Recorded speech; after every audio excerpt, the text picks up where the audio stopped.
Well, hello everybody. For any of you guys that are riding on smaller bikes, smaller adventure bikes, dual sport bikes, you want to do some camping, one of the things that I ran into is that some of the affordable tents, the ones that I like to use, don't really have poles that fit into the bag setups that I have. So typically your camp setups, your camping tents will either come in a backpacking tent or what they call bike packing tent. What I have found is bike packing tents tend to be $500, $600, whereas you can get a really nice tent for $150, $180, even less if you want to go that route. I personally like a two-person, three-person tent, so I have room for my gear. Typically, this is about the size that most poles are going to be. And if we take a look at that from this end here, we're looking at about 18 inches, right? Most of the time, the bags that I've used tend to be a lot shorter, so I tend to make my own poles. And to give you an idea here, it doesn't take up any less room doing smaller poles, but it allows me to pack them a little bit more efficiently. Now, if you're on a big bike like a GS or something like that, you can put this in, strap it down, that's no big deal. I tend to really have about 40 liters total when I'm actually traveling for multi-day trips. I tend to use my 22-liter bag here that I'll put my tent in, my sleeping bag, most of my sleeping gear. And when you properly tie this down, I can't really go sideways this way. And to that degree, 1, 2, I'm pretty jammed up and I can't really get a good tight fit on there when those are inside of my bag. Whereas a smaller pack like this, I can actually put at the bottom of my bag. You can get away with less. I have found for the bag system I have, 12 inches is the maximum width you want to go. And so if you actually look at mine, there's a 12-inch ruler. I actually make them a little bit smaller. Now, this one's actually 11 inches from one end to the other. This has worked perfect. It doesn't mean that when you put them together, you're going to get 11 inches. You're getting 11 inches from the tip to the tip, but when you actually put them together, you're really only going to be somewhere around 9 inches. So in this case, 9.5 inches. And I say that because if you are looking to make some smaller tent poles, the mathematics is what gets kind of weird. This is my third time doing it. So I'm going to go over real quick with you the mathematics of how I generally do it. I do have, what I'll typically do is I'll go on Amazon. I have found that the aluminum ones work a lot easier than the fiberglass as far as cutting them to size. What you'll find is they all have a little cord inside there, and the tips can actually be pulled out. You'll cut this off and then just kind of unloosen it. So I've actually got one here, and when we rethread it, we'll just rethread it back through the pole, and then we'll take the other end, which is like this, and we'll tie it back on. When you're doing your measurements here, so if this is something you want to do, you want to cut down some inexpensive Amazon aluminum tubing, put it in there and use it. Don't worry so much about measuring the first and the last one. You'll notice that on one of these, you'll have no insert barrel. That's typically going to be because one final one will be that way. And usually when you get these in here, you'll notice when you take them apart that the first one is actually shorter like that. And that's because that's designed to allow for a tip to fit in there so that it comes out the same length. So what you're going to do is when you pull that out, cut it off, you pull the string out, look for the shortest one that you have. That's going to be your first starting one, and the one with the double tip, and just set those aside along with the string and the tip here. And these are the ones you're going to be working with. So what I have found, the easiest way to do this and to get proper measurements is you're going to want to measure and cut all the inside ones. You're going to want to cut these at the back end. If for any reason your measurements are off, you know, a 1/16 of an inch times 10, or in this case, I think we ended up having 13 for each one of those long pieces, you're going to end up with 1/2 inch short or 1/2 inch long. So I actually will cut these at the back end, which makes it a little more simple. So to do the math real quick, I'm just going to kind of show you how I did this. I'm going to use a shorter one. These long ones are a little bit more cumbersome to work at. So I've got my cross beam one here. Where did you go? There we go. So they've got this here in a 3-piece section. Clearly that's too long. I need it to be 11 inches. So what we're going to do is real simple. I'm going to take a tape measure. I do not include the ends because that we're going to justify out a little bit later. And we're just going to measure from one end to the other of the tubing itself. And that comes out to 43 7/8. So what we're going to do there, 43 7/8. What I did was I measured out how far. Basically, I'm going to go out to 11 inches. All right, so when I do 11 inches on that tube, I'm going to make a little mark on there so I have a little notation of what's going on.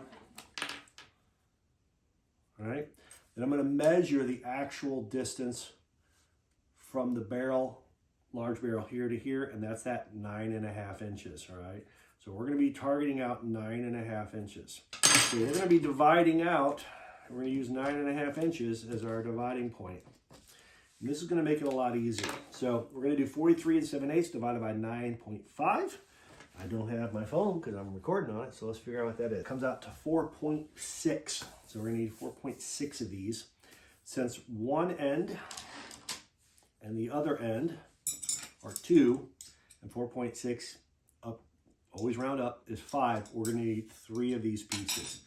So what I'm going to do now is I'm going to mark these 3 pieces. I'm going to go cut them real quick. I'm going to show you kind of what that looks like. And then we're going to come back and we're going to show you how to then measure up that end. I know this is detailed. I know that if you have a brain, you can figure yourself out. But for me, for some reason, it took me a little while to figure out the ends. I would always get it a little long or a little short. Couldn't quite figure out why. And this about 2 times ago is when we figured it out. So I got my 3 we're going to cut. These we're going to measure and cut after the fact. It's going to make it a lot easier, and I'll show you how to do it in just a bit. And now we have our 9.5 inches. This is where a couple other things you want to do. 1, get some sandpaper.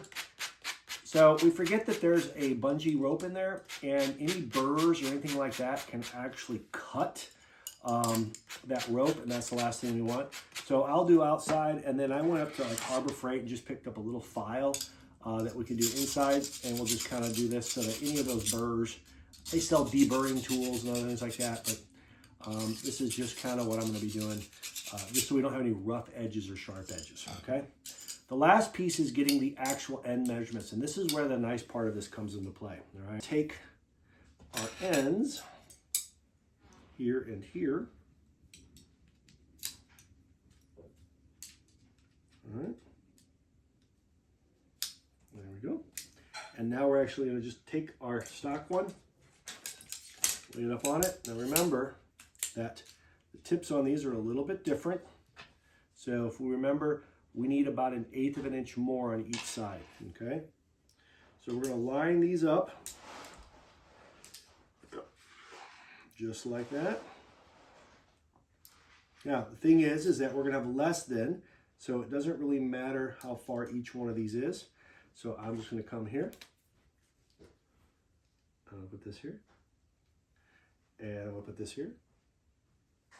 And as you notice, I'm actually marking that a little bit longer than what we need it to be. All right, and that'll help out. Now the nice part is you can always go back. You can always cut off a little bit more. But it's really hard once it's been cut off to do less. So I'm going to go ahead and mark those up real quick.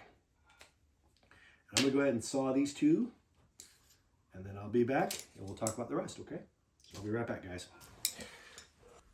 All right, guys, let's sand those down so we don't end up with any sharp edges coming in.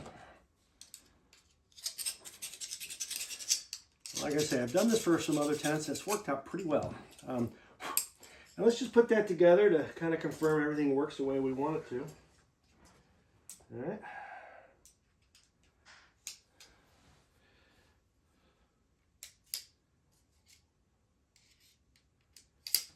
And we'll put that together and see what you got. We want a little bit longer. A little bit longer. Now I may actually be a little long. So let's figure this out. Let's put that in there. I'm going to hold that together. Put that in there. Oops, wrong way.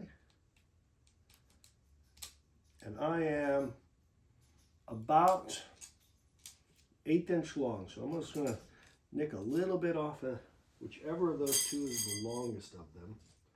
So let's check our ends. So that one's a little longer, so I'll trim a little off of that. And this is just kind of how we do it. So we're almost done. All right, so let's go ahead and sand that off real quick so we don't get any burrs. And then let's reassemble it, okay? All right, so when reassembling this, you're gonna basically take one end and we're just gonna kind of run it through. I do find a little bit of the fuzzies are, you know, not really gonna get in the way. But, all right, now that's our short piece. There's our 3 regular pieces. And you're just going to thread that through. I will say that I have been known to put one of these in wrong and have to take the whole thing apart again because I had it backwards. All right. Very good. Now in the case that you're, you know, running out of room for, see, there you go. In the case that you're running out of room and need to elongate this, remember this is an elastic cord. You can always just stretch it. So for example, there's the end. Just stretch it, make it a little bit longer. Yep. Insert that. And then we're going to cut this out and tie it down. So I'm just going to cut here. We're at a little nick anyway, so makes it easy. Slide that through. And you want a little tension so it won't fall apart. I always say give yourself a little more than you need because heaven forbid you have to repair it. You got a little extra room there. It makes it easier to work with. So I'm going to... Right, so we now have same size and same size. So, like I say, each one of these, you got to do your measurements a little bit right. It's the trickiest part of it. And while you can measure, if you're perfect and a wonderful carpenter, you could recut these. But I have found personally that cutting the ends last after the fact makes a much nicer fit. And that is virtually perfect. All right. All right, guys, that's my little tip on how to turn a $150 to $200 tent into a $500 tent. Because honestly, the only difference is that.